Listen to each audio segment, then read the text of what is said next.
selamat datang di podcast Studi Kelayakan Bisnis, tempat kita berbagi wawasan dan cerita inspiratif dari dunia usaha. Hari ini kita akan membahas berbagai aspek penting dalam menjalankan bisnis, mulai dari perizinan, keuangan, pemasaran, hingga manajemen. Bersama saya sebagai host dan rekan saya yang bernama Sri Widayati dan Nurul Anissa ingin membagikan pengalaman yang strategis dari narasumber kita yang bernama Yusuf, seseorang dari pekerja tempat ini, CP Ajira. Baik, mari kita dengarkan pengalaman yang sangat luar biasa ini. Kak, sejarah sebelum terjadinya CV ini apa aja? Ya, sebelum terjadinya CV ini ya sejarah awalnya itu kan hanya mengumpulkan barang-barang plastik dari Tiga Raksa selama berjalannya usaha ini tuh 5 tahun. Nah, baru pindah ke sini mengumpulkan barang-barang plastik dari sampah daur ulang masuknya. Jadi semua jenis-jenis plastik. Sudah. Oke, lanjut ya untuk aspek perizinan. Untuk perizinan dari usaha ini sendiri, apakah ada yang udah dijalani sebelumnya atau mungkin belum lengkap, entah itu dari SIUP atau NIB-nya? Untuk perizinan sudah, untuk perizinan lingkungan, pemerintah segala, untuk perizinan semua sudah selama 3 tahun sudah ada perizinan. Oke, sekarang soal karyawan. Gimana caranya perusahaan ini mengelola perjanjian kerja? Apakah semua sudah sesuai dengan aturan yang berlaku? Kayak seperti adanya kontrak kerja, perjanjian dari perusahaan dan karyawan? Kalau dari perusahaan sama dengan karyawan, kontrak perjanjian nggak ada, kontrak penetapan nggak ada. Cuman untuk fasilitas untuk karyawan ada. Untuk gaji harian, karyawan masuk kita gaji, karyawan nggak masuk kita nggak gaji. Untuk gaji 1 minggu sekali. Oke, baik. Pertanyaan selanjutnya itu, adakah regulasi khusus yang harus diikuti atau enggak? Misalnya kayak AMDAL atau regulasi lainnya. Gimana sih caranya untuk memastikan usaha ini tetap patuh terhadap AMDAL?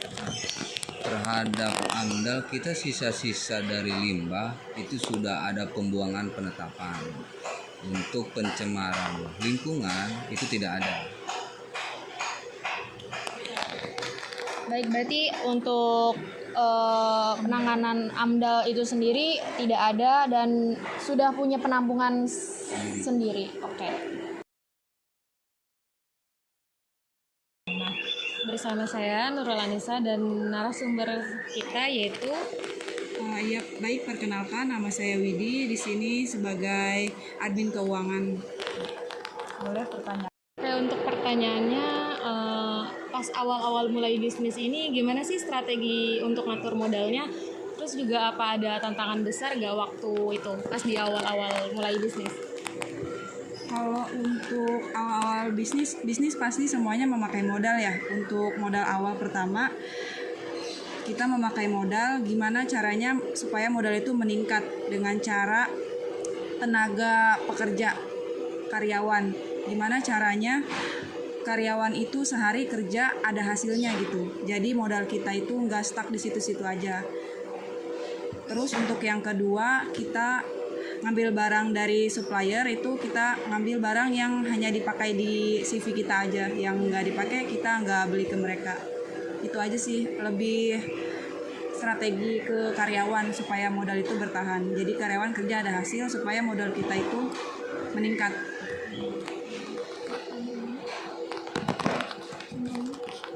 Untuk tantangannya sendiri tuh di awal-awal ada apa aja sih? Pasti banyak kendala kan di awal mulai. Kalau untuk usaha sih, untuk tantangan pasti semua usaha pasti ada untuk tantangan. Satu ya, kita namanya usaha dari limbah, tantangannya itu banyak, dari barangnya, spek barangnya, dari pekerjanya, dari produksinya kita kan harus semaksimal mungkin. Gimana caranya marketing kita itu bagus, gimana caranya marketing kita butuhnya ya jenis plastiknya kita harus memenuhi marketing itu tersebut. Ya gimana caranya kejar dari marketing, kejar dari pekerjaan, kejar dari produksi, kita gimana caranya semaksimal mungkin harus bisa. Itu saja. Oke, baik. Berarti ada tantangan itu tersendiri ya sebelum terjadinya CV yang sebesar ini. Tapi untuk kendala karyawan sendiri di awal-awal itu ada kesusahan sendiri nggak sih? Karena kan di sini kan kayak masuk ya, kalau misalkan bertahan ya diterusin, kalau enggak kan ya keluar gitu kan, otomatis nggak ada keterikatan kerja. Ya namanya kendala dari karyawan, karena kita bukan tidak ada keterikatan kerja pasti adalah semua. Namanya usaha kan keterikatan dengan karyawan pasti ada. Ya gimana caranya ya namanya karyawan, terkadang kan namanya pekerja, kadang ya ada yang males, ada yang semangat, ada yang pengen memajukan itu perusahaan. Ya namanya pekerja lah, tergantung dirinya masing-masing kadang. Ya gimana caranya ya kita sebagai pengatur ya semaksimal mungkin pergerakan kepada karyawan, memberikan contoh yang baik. Ya itu saja. Oke, lanjut ke pertanyaan selanjutnya. Kalau soal untuk pendanaan dari luar seperti investor atau pinjaman dari bank, pernah nggak sih? Nah, kalau pernah gimana pengalaman prosesnya? Kalau enggak ya nggak apa-apa, atau pengaruh ke bisnisnya apa? Kalau untuk pinjaman ke bank atau dana dari investor kita nggak ada ya. Dari awal sejak tahun 2016 saat merintis di Tiga Raksa itu kita modal pribadi, dari yang modalnya kecil sampai yang sekarang alhamdulillah udah meningkat, udah jadi CV. Yaitu dengan cara meningkatkan tenaga karyawan, ngajarin karyawan gitu supaya bekerja itu sesuai dengan job desk-nya, ada hasil giling gitu. Lewat mesin ada hasil gitu. Dari supplier dan Oke, pertanyaan selanjutnya yaitu ada alokasi modal. Itu kan sangat penting banget ya. Gimana sih caranya perusahaan ini membagikan dana buat operasional, pemasaran, terus juga untuk pengembangan produk? Boleh dijelaskan? kalau untuk membagi dana buat operasional, pemasaran sama untuk produk, kita dibagi 3/30%. Jadi untuk operasional 30%, pemasaran 30%, dan sisanya itu buat produk. Berarti dari masing-masing itu 30, 30, 30, dan untuk 10% terakhir itu masuk keuntungan. Oke, baik. Oke, untuk pertanyaan selanjutnya, kalau misalkan bicara tentang keuangan terbesar yang dihadapi saat ini, semisal ada, apa yang jadi kendala utamanya dan gimana cara menghadapinya? Oke, di perusahaan kami kalau soal tantangan keuangan tidak ada ya, tidak ada kendala tentang keuangan. Di perusahaan kami keuangan itu stabil, alhamdulillah stabil. Berarti stabil-stabil aja selama perusahaan berjalan. Baik, sekarang kita masuk ke aspek pemasaran. Pertanyaannya itu, siapa sih target pasar utama perusahaan ini dan gimana caranya perusahaan ini tahu kebutuhan dan keinginan customer di luar sana? Kalau untuk target pemasaran marketing ya tetap kita juga pakai marketing kan. Kita cari target pasar itu ya sama ke pabrik butuhnya, misalkan pabrik produksi wadah makanan dari jenis bahan plastik, ya misalkan ya PP apa gitu kan ya sejenis bahan plastik, jadi kita ada ya kita pasarkan ke dia. Oke. Kalau untuk marketing ya kebutuhan dan keinginan pabrik pasar ya, kita ada supplier ataupun marketing. Gimana caranya kita kan cari pabrik kebutuhannya apa dari bahan jenis plastik, ya gimana caranya pabrik itu kan tahu MOU, dan kita juga ada perjanjian dengan pabrik perusahaan Ya 1 minggu sekali kadang kita kirim, 1 bulan sekali kadang kita kirim, tergantung MOU-nya. Berarti tergantung MOU dari si customer tersebut membutuhkannya apa aja, terus juga memenuhi kebutuhan masyarakat juga ya terutama. Oke. Oke, pertanyaan selanjutnya masih seputar tentang pemasaran. Apa sih pendekatan yang perusahaan pakai buat menarik pelanggan baru dan bikin pelanggan lama tuh tetap setia? Kalau untuk pelanggan lama tetap setia kepada perusahaan kami mempertahankan kualitas ya, kualitas barang yang kami jual kepada customer atau pelanggan kita gitu. Jadi dia tetap bertahan untuk membeli di kita. Kalau untuk menarik pelanggan baru, kita pemasaran langsung sih ke pabrik-pabrik, menawarkan produk atau apa saja yang kita jual, kita tawarkan ke mereka, atau mereka butuh apa, kalau di kita bisa kita menyediakan gitu. Kadang ada juga supplier yang datang langsung ke sini mencari barang yang kita jual gitu. Ada banyak beberapa supplier.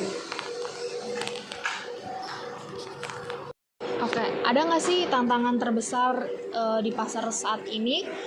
Dan apa aja? Terus ada nggak rencana-rencana yang untuk mengatasi tantangan-tantangan tersebut? Ya namanya persaingan perdagangan di luar sana kan banyak, bukan hanya di sini saja perdagangan untuk limbah. Ya satu ya kita jaga ya kualitas dan kuantitas, itu saja. Oke. Oke, next pertanyaan selanjutnya. Tren pasar kan bisa berubah-ubah nih ya, sesuai gimana perilaku konsumennya. Nah, gimana sih perusahaan ini bisa beradaptasi dengan permintaan konsumen dan tren terbaru? Ya kalau untuk permintaan konsumen tergantung kita produksinya, konsumen membutuhkannya ya jenis plastik apa, bahan apa, ya tetap kita harus cari bahan tersebut. Ya gimana caranya kita mempertahankan pasar, marketing, dan kebutuhan pasar. Ya kalau misalkan pasar untuk butuhnya jenis barang plastiknya A, ya kita harus cari barang tersebut. Gimana caranya kita harus mengikuti tren pasar. Karena kita kan hanya sebagai produksi. Ya, baik, berarti perusahaan ini sudah mampu beradaptasi dengan tren pasar yang ada dan bisa berinovasi lebih lanjut mungkin ya. Oke. Oke, kita lanjut ke aspek manajemen. Sekarang kita membahas tentang manajemen. Kalau ada di sini ada nggak sih struktur organisasi, dan menurut pendapat Anda gimana sih struktur organisasi ini sudah berjalan efektif atau belum untuk mencapai target bisnis? Kalau untuk itu sih sudah efektif semua.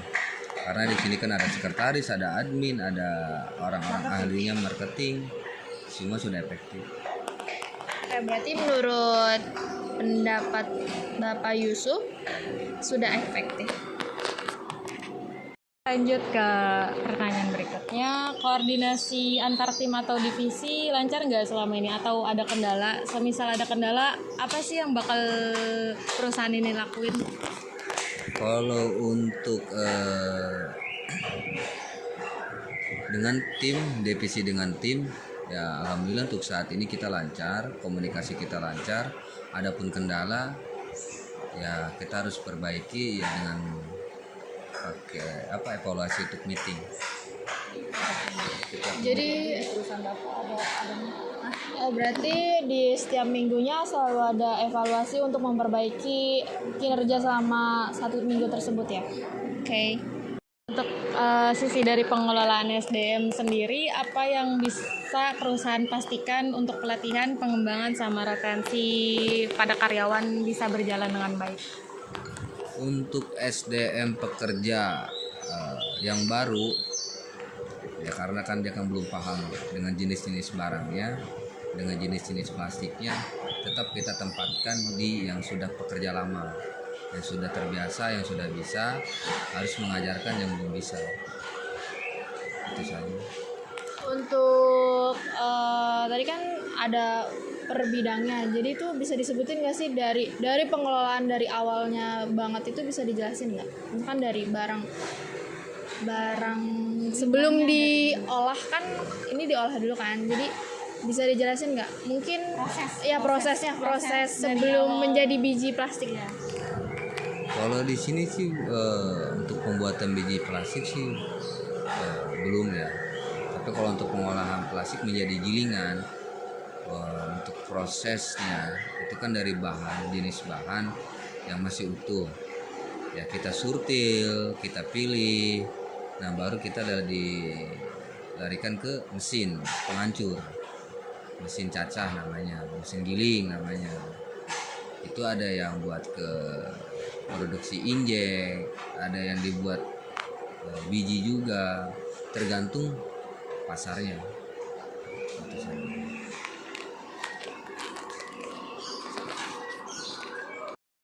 Untuk pelatihan pekerja yang baru, yang simpel, untuk dia mengetahui jenis barang dulu ya dari surtil, dari penyurtilan itu barang. Nah baru kalau dia tetap dengan pekerja yang lama, minimal ya sedikitnya ada pengalaman mengetahui jenis barang lah pekerja baru.